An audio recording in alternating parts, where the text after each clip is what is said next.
नासिर सिद्दीकी को हराने वाले कौन थे? मुसलमान थे।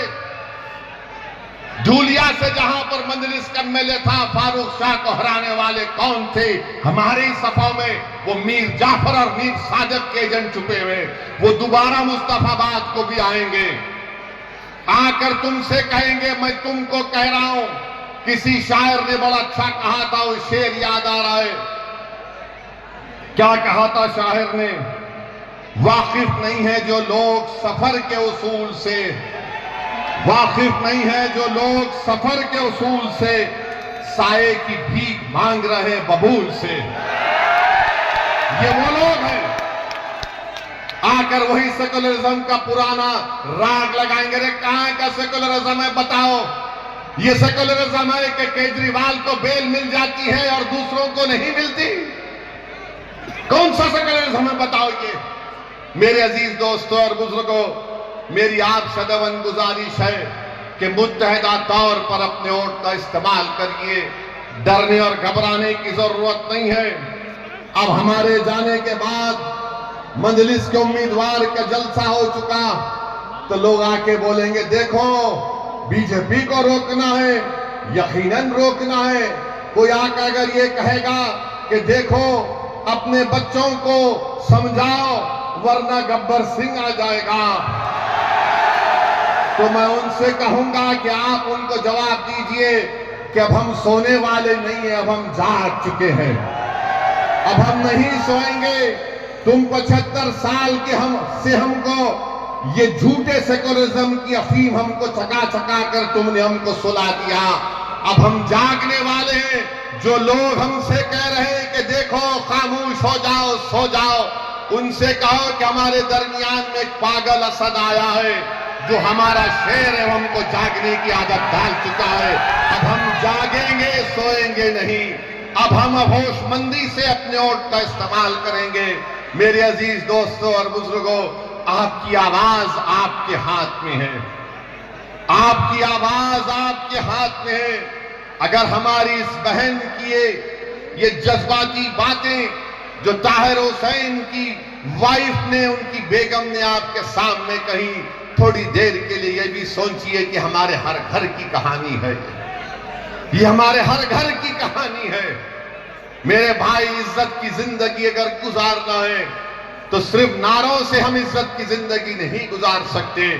अगर हम मुस्तफाबाद में सफाई का इंतजाम चाहते हैं, मुस्तफाबाद में वो ब्रिज रोड की ट्रैफिक जहां पर उसका मसला हल करना चाहते हैं, हम अच्छा पीने का पानी हासिल करना चाहते हैं, हम स्कूल चाहते हैं, कॉलेज चाहते हैं, तो सिर्फ नारों से नहीं होगा। तुमको अपनी आवाज को भिजाना पड़ेगा, दिल्ली के विधानसभा में लड़ना पड़ेगा तुमको, और उसके लिए आपको एक वोट का सही इस्तेमाल जब आप करेंगे तभी आपको कामयाबी मिलेगी।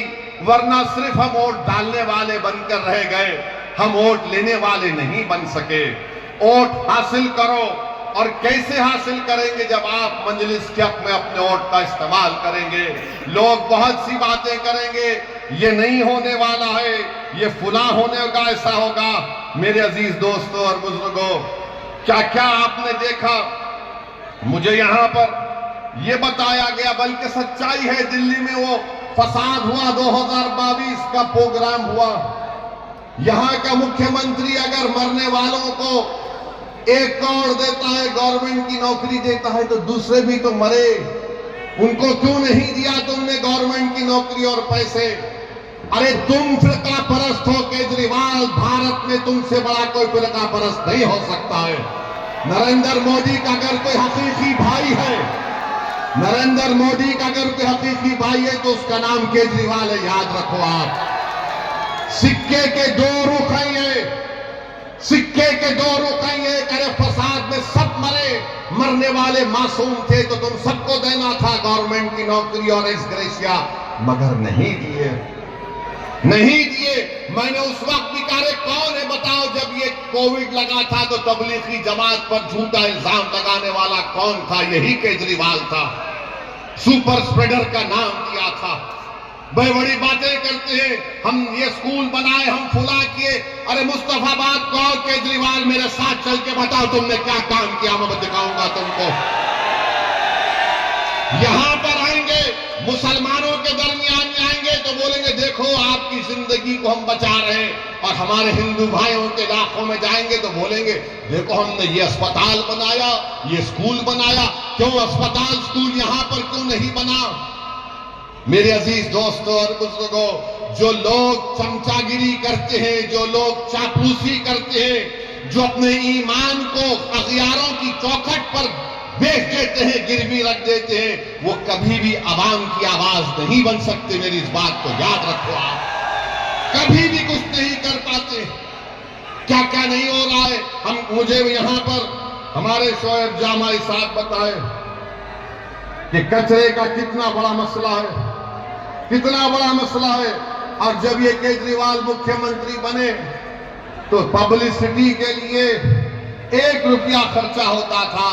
अब केजरीवाल के मुख्यमंत्री बनने के बाद 44 रुपये पब्लिसिटी पर खर्चा किए जाते हैं। 44 रुपये। अपना घर बनाए, केजरीवाल ने अपना घर बनाया तो गवर्नमेंट के पैसों से महल बना लिया। अरे केजरीवाल, तुम यहां पर आकर देखते मुस्तफाबाद में लोग कैसी अपनी जिंदगी गुजारते हैं।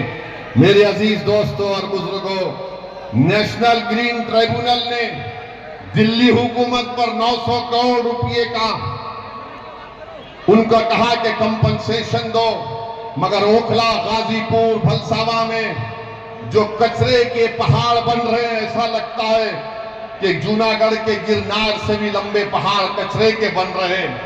कोई पूछने वाला नहीं है क्या डेवलपमेंट हुआ दिल्ली में, कुछ दिक्कत नहीं आता। आपकी आवाज जब होगी तो डेवलपमेंट दिक्कत आएगा। अगर आपकी आवाज नहीं होगी तो याद रखिए कोई डेवलपमेंट नहीं होगा। ये आम आदमी पार्टी का मुख्यमंत्री महरौली से एक साहब को टिकट देने का ऐलान किया। वो नरेश साहब का नाम लिए, बोला गया कि उनके ऊपर इल्जाम लगाया गया था, बल्कि कोर्ट ने सजा भी दी थी, वो कुरान की बेहुरमती करे थे। ये इनका असली चेहरा। आप जान लीजिए कि ईदगाह है पुरानी दिल्ली में, उसकी जमीन पर कब्जा हो गया। मैं जानता हूं 1 साल से केजरीवाल ने दिल्ली का वक्फ बोर्ड नहीं बनाया।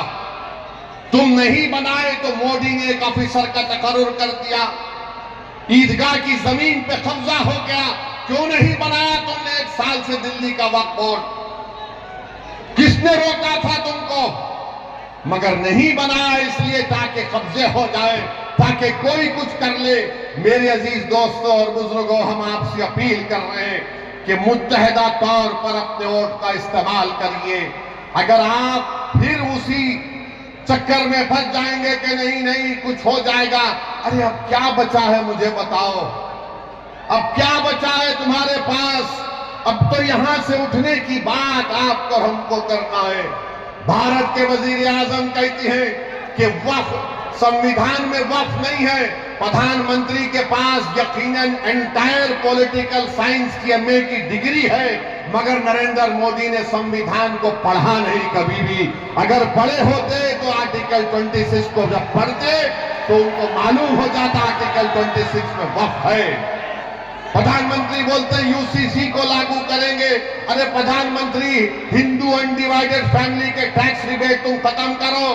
लव जिहाद के कानून तुम बनाते हो, कोई अपना मजहब तब्दील नहीं कर सकता।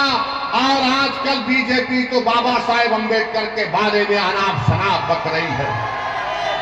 अगर आज अम्बेडकर जिंदा होते तो अम्बेडकर से कहा जाता है कि अगर आप मजहब तब्दील करना चाह रहे तो परमिशन लो।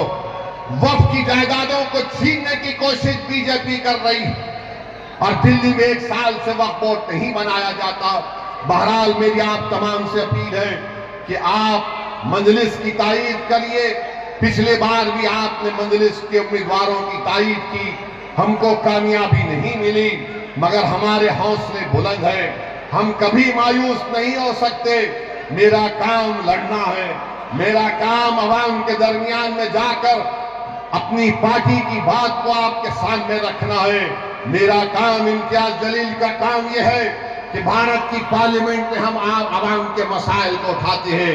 मेरे अजीज दोस्तों और बुजुर्गों, मेरी आप सदमन गुजारिश है कि आप हमारे उम्मीदवार की तायीद करें, इनको कामयाब करें। अरे आप अगर इनको कामयाब करेंगे तो यकीन मानिए ये जो बच्चे हमारे लोग जेलों में सड़ रहे हैं, जिनकी जवानियां खत्म हो चुकी हैं, जिनके माँ बाप उनकी आंखें तड़प रही हैं अपने अपने बच्चों को देखने के लिए, जिसकी मां तड़प रही है, जिसका ज़ईफ बाप तड़प रहा है, आपसे मेरी गुजारिश है कि एक एक वोट का इस्तेमाल करिए। ये इलेक्शन आपको एक पैगाम देना है तमाम पार्टीज को, चाहे बीजेपी हो, आम आदमी पार्टी हो, कांग्रेस हो। आपको पैगाम अपने वोट से देना है कि देखो हम अभी जिंदा हैं यहां पर, हम अपने बेटों को, अपने भाइयों को नहीं भूले हैं, हम अपने वजूद का एहसास दिलाएंगे। हम मुस्तफाबाद के विकास के लिए मजलिस को वोट दीजिए। आप देखेंगे सब दौड़ दौड़ कर आएंगे, वरना ये सब पार्टियां जानती है बीजेपी किसी मुसलमान को टिकट नहीं देती। नरेंद्र मोदी तो कह चुके हैं कि मुस्लिम औरतें ज्यादा बच्चे पैदा करती हैं। नरेंद्र मोदी तो कह चुके हैं कि मंगलसूत्र निकालकर मुस्लिम बहनों को दिया जाएगा। मगर नरेंद्र मोदी जो बोले, आरएसएस के मोहन भागवत उल्टा कर दिए और मोहन भागवत बोल रहे हैं कि अब देश के जनता को 3 बच्चे पैदा करना चाहिए। अब मोहन भागवत किसको कह रहे हैं मुझे नहीं मालूम। मोहन भागवत पूछ ले नरेंद्र मोदी से कि किस पर इल्जाम लगाया गया था। मगर मेरे अजीज दोस्तों और बुजुर्गों, इन तमाम चीजों का अगर हम जमहूरी तरीके से जवाब देना चाहते हैं तो मेरी आपसे गुजारिश है कि मजलिस के पतन के निशान पर आप बटन दबाकर अपने वोट का इस्तेमाल करिए।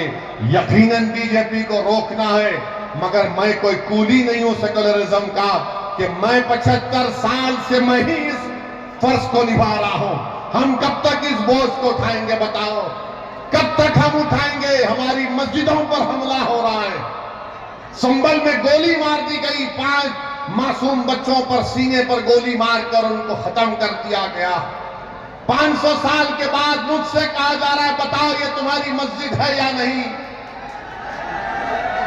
800 साल के बाद कहा जा रहा है कि ख्वाजा अजमेरी की दरगाह है नहीं, तुम बताओ। मेरे भाई याद रखो, तुम जिस पर भरोसा कर कर टेका लगा कर बैठे हो ना, वो जानते हैं कि इसी तरह की बातें अगर कोई करता रहेगा हम डर कर